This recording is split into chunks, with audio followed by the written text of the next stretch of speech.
Hello दोस्तों, मैं doctor Sanju और आज के हमारे इस वीडियो में मैं आपको बताने वाली हूँ कि डॉक्टर आपको प्रेगनेंसी के दौरान कौन कौन सी दवाइयाँ देते हैं जिनको कि लेना आपके लिए ज़रूरी होता है। अब मैं जो दवाई बता रही हूँ वो इन जनरल जो प्रेगनेंसी को देखते हुए ज़रूरी होती है वो दवाइयाँ मैं आपको बताऊँगी, लेकिन इन दवाइयों के अलावा भी डॉक्टर बहुत सारी दवाइयाँ देते हैं। वो दवाइयाँ डिपेंड करती हैं आपकी कंडीशन के ऊपर। तो आज के हमारे इस वीडियो में मैं इसी टॉपिक के बारे में बात करने वाली हूँ कि अगर आप प्रेग्नेंट हैं तो अपनी प्रेगनेंसी के दौरान अगर आप डॉक्टर के पास नहीं जा रही हैं और अगर आपको किसी और तरह की कोई परेशानी नहीं है और आप ये जानना चाहती हैं कि प्रेगनेंसी में कौन कौन सी दवाइयाँ किस टाइम पे लेना ज़रूरी होता है, तो उसी के बारे में आज के इस वीडियो में मैं आपको बताने वाली हूँ। तो इसमें सबसे पहली मेडिसिन होती है फॉलिक एसिड। जिस दिन से आपको पता चलता है कि आपको प्रेगनेंसी ठहर गई है, आप प्रेग्नेंट हैं, ये टैबलेट आपको उसी दिन से लेना शुरू करनी है और इस टैबलेट को आपको पूरे 9 महीने लेना है। इस फॉलिक एसिड की एक टैबलेट आप दिन में एक बार लें। पूरे दिन में कभी भी आप इसको ले सकते हैं। आप इसको दिन में ले सकते हैं, रात में ले सकते हैं, जब आपका मन करे तब आप इस टैबलेट को ले सकते हैं और इसकी आपको एक टैबलेट रोज लेनी होती है। ये मेडिसिन आपके पूरे 9 महीने चलती है। प्रेगनेंसी की शुरुआत के 3 महीने यही एक टैबलेट है जो आपको लेनी है। इसके अलावा कोई दूसरी टैबलेट आपको नहीं लेनी है। अब 3 महीने के बाद से आपको फॉलिक एसिड के साथ आयरन की, कैल्शियम की और विटामिन डी की टैबलेट भी लेनी होती है। ये जो फॉलिक एसिड होता है, कई बार जो आयरन की टैबलेट आती हैं उन्हीं के साथ ये आता है। आपको अलग से फिर ऐसे में फॉलिक एसिड लेने की ज़रूरत नहीं है। लेकिन अगर आप प्लेन आयरन की टैबलेट लेते हैं तो इस फॉलिक एसिड को आप रेगुलर चालू रखें। लेकिन आजकल जो भी मार्केट में आयरन की टैबलेट्स जो मिलती हैं उसके अंदर फॉलिक एसिड इंक्लूड होता है, इसलिए अलग से फॉलिक एसिड की टैबलेट आपको लेने की ज़रूरत नहीं है। इस आयरन की टैबलेट को आपको खाना खाने से पहले लेना है या फिर खाना खाने के 2 घंटे के बाद आपको इस टैबलेट को लेना है। इस आयरन की टैबलेट को आपको नींबू पानी के साथ लेना है या आप ऑरेंज जूस यानी कि मौसमी या संतरे के जूस के साथ ले सकते हैं या फिर आप इसे लस्सी के साथ भी ले सकते हैं। कोई भी अगर खट्टी चीज़ इसके साथ रहेगी तो इसके एब्जॉर्प्शन में काफ़ी ज़्यादा हेल्प मिलेगी, क्योंकि खट्टी चीज़ों में विटामिन सी होता है जो कि आयरन को एब्जॉर्ब कराने में हेल्प करता है। तो इस टैबलेट को आप जब भी लें तो हमेशा किसी खट्टे जूस के साथ आप इसे ले सकते हैं।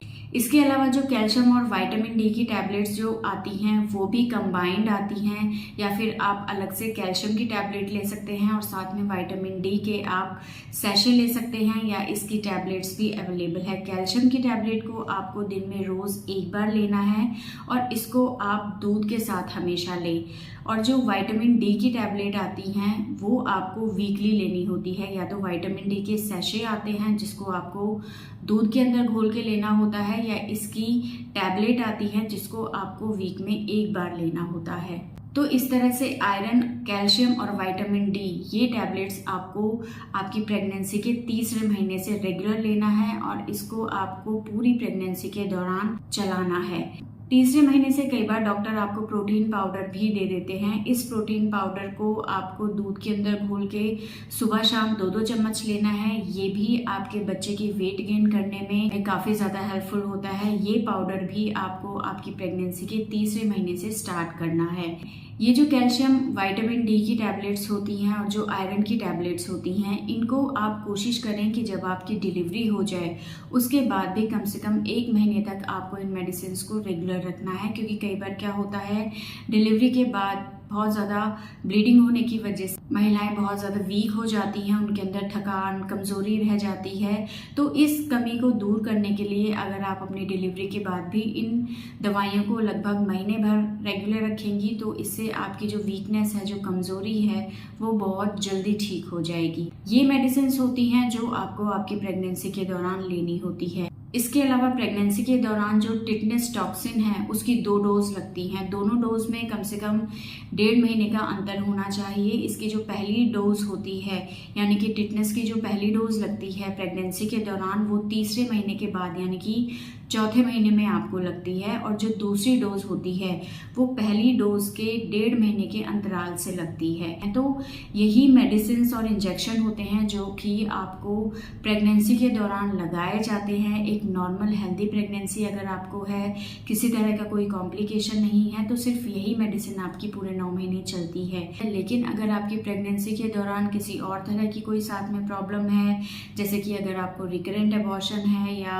आपको डायबिटीज़ है, या ब्लड प्रेशर की प्रॉब्लम है आपको, या आपको बॉडी के ऊपर स्वेलिंग रहती है, या आपको नोज़िया वॉमिटिंग की प्रॉब्लम बहुत ज़्यादा रहती है, तो ऐसे में कई बार डॉक्टर कुछ और मेडिसिन भी आपको प्रेस्क्राइब कर सकते हैं, जैसे कि कुछ हार्मोनल मेडिसिन होती हैं, कुछ ब्लड थिनर्स होते हैं, कुछ एंटी एमेटिक्स होती हैं जो कि वॉमिटिंग को रोकने का काम करती हैं। ज़रूरत पड़ने पे आपको ब्लड प्रेशर कम करने की दवाइयाँ दी जाती हैं, डायबिटीज़ को कंट्रोल करने के लिए इंजेक्शंस दिए जाते हैं। तो ये सारी कुछ अलग से मेडिसिन होती है जो कि अगर आपको किसी तरह की प्रेगनेंसी के दौरान कोई प्रॉब्लम होती है तो ऐसे में डॉक्टर आपको आपकी कंडीशन के अकॉर्डिंग प्रेस्क्राइब करते हैं। लेकिन जो मैंने मेडिसिन बताई हैं वो इन जनरल जो प्रेगनेंसी के दौरान दवाइयाँ चलती हैं वही होती हैं, और इन्हीं को आपको पूरी प्रेगनेंसी के दौरान लेना होता है। और अगर किसी तरह की कोई प्रॉब्लम होती है तो इन मेडिसिन के साथ साथ फिर दूसरी मेडिसिन भी डॉक्टर आपको प्रेस्क्राइब कर देते हैं। तो दोस्तों ये था आज का हमारा वीडियो। अगर इस वीडियो से रिलेटेड आपके किसी तरह की कोई सवाल हैं जो आप हमसे पूछना चाहते हैं तो आप हमें कमेंट कर सकते हैं, और हमारे आने वाले वीडियोस को देखने के लिए हमारे इस चैनल को सब्सक्राइब ज़रूर करें।